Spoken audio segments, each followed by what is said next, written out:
शान्ताकारं भुजगशयनं पद्मनाभं सुरेशं विश्वाधारं गगनसदृशं मेघवर्णं शुभांगं लक्ष्मीकान्तं कमलनयनं योगविद्यानगम्यं वन्दे विष्णुं भवभयहरं सर्वलोकैकनाथं।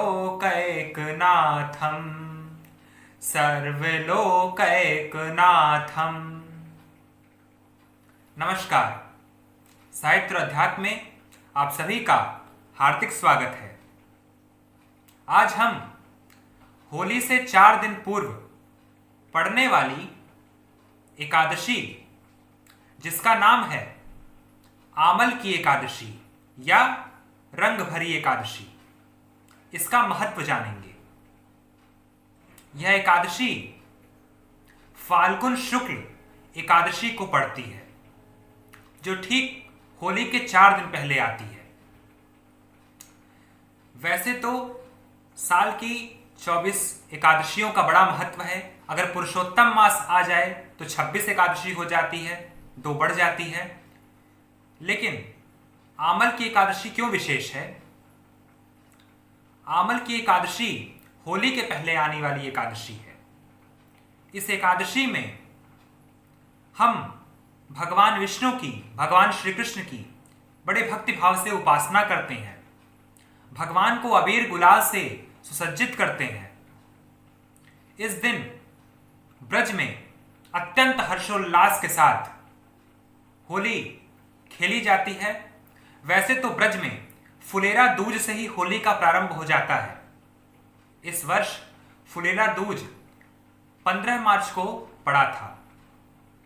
फुलेरा दूज के दिन भगवान श्री राधे कृष्ण फूलों से होली खेलते हैं। ब्रज में इस वर्ष 23 मार्च को लट्ठमार होली है। लट्ठमार होली द्वापर युग से चली आ रही है, जब भगवान श्री कृष्ण बरसाने श्री जी के यहाँ, राधे रानी के यहाँ होली खेलने जाते थे और सभी सखियां लट्ठों से यानी लाठियों से मार के उनकी होली मनवाती थीं। और आज भी वह प्रथा बड़े धूमधाम से बरसाने में मनाई जाती है। आज भी नंद गांव से लोग जाते हैं और वहां की महिलाएं लट्ठों से इसका प्रारंभ करती हैं। आमल की एकादशी का क्या महत्व है? भगवान विष्णु ने जब इस पृथ्वी की का पालन करना शुरू किया, भगवान ब्रह्मा ने जब इसका जन्म दे दिया, भगवान ब्रह्मा सृष्टि के जन्मदाता कहे जाते हैं, जब जन्म दे दिया, सृजन कर दिया, तब भगवान विष्णु ने जब इस सृष्टि का पालन करना शुरू किया, तब सबसे पहले आंवले के पेड़ की उत्पत्ति की। आंवले के पेड़ के नाते ही इस एकादशी को आमल की एकादशी कहते हैं। आंवले को आंवला भी कहते हैं। इस एकादशी के दिन हो सके तो आंवले के पेड़ के नीचे बैठकर भगवान विष्णु की बड़े भक्तिभाव से उपासना करनी चाहिए। इस दिन आंवले के पेड़ की पूजा करना विशेष फलदायी है।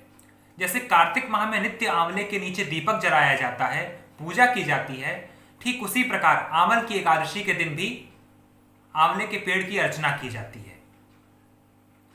आंवले के पेड़ में हर उसके भाग में भगवान विष्णु नित्य निवास करते हैं। आंवले के पेड़ में हमेशा भगवान विष्णु का निवास रहता है, उनका सानिध्य रहता है। तो आंवले का पेड़ वैसे भी हम लोगों के लिए 12 मास पूजनीय है। आमल की एकादशी के दिन आंवले के पेड़ की पूजा करें, धूप दीप से भगवान का ध्यान करें, पुष्प चढ़ाएं, घी के दीपक, धूप आदि नैवेद्य आदि विभिन्न वस्तुओं को अर्पित करें और भगवान विष्णु की बड़े भक्ति भाव से उपासना करें। सभी एकादशियों का महत्व है, लेकिन फाल्गुन शुक्ल एकादशी को जो आमल की एकादशी पड़ती है, उसका विशेष महत्व है। इस दिन भगवान होली खेलते भी हैं और होली का शुभारंभ भी हो जाता है। इस वर्ष आमल की एकादशी 24 मार्च 2021 को पड़ रही है। इससे जुड़ी एक और कथा है।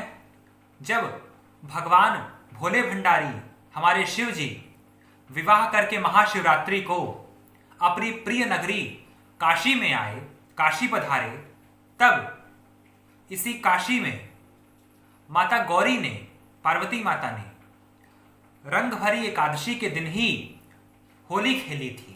भगवान भोले शंकर के साथ माता ने होली खेली और काशी वासियों ने बड़े धूमधाम से पूरे नगर को सजाया, होली का शुभारंभ किया।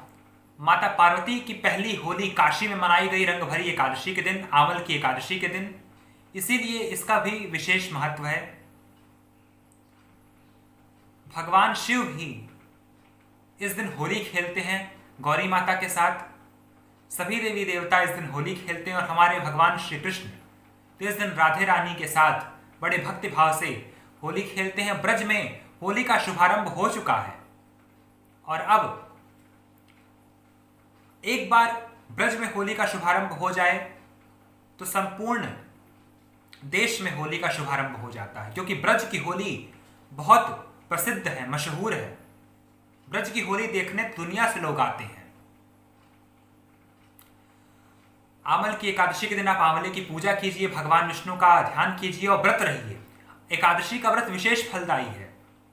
जैसे कार्तिक माह की एकादशी होती है, जो व्यक्ति एकादशी का व्रत ना रह पाए तो कार्तिक और ज्येष्ठ की एकादशी का व्रत रहे तो उसको 24 एकादशियों का फल मिलता है। हो सके तो फाल्गुन की एकादशी का व्रत अवश्य रहें, दान पुण्य करें, कीर्तन भजन करें और भगवान की भक्ति भाव में डूब जाएं। फिर मिलेंगे एक नई वीडियो के साथ। आप सभी को रंगोत्सव की, आमल की एकादशी की हार्दिक शुभकामनाएं।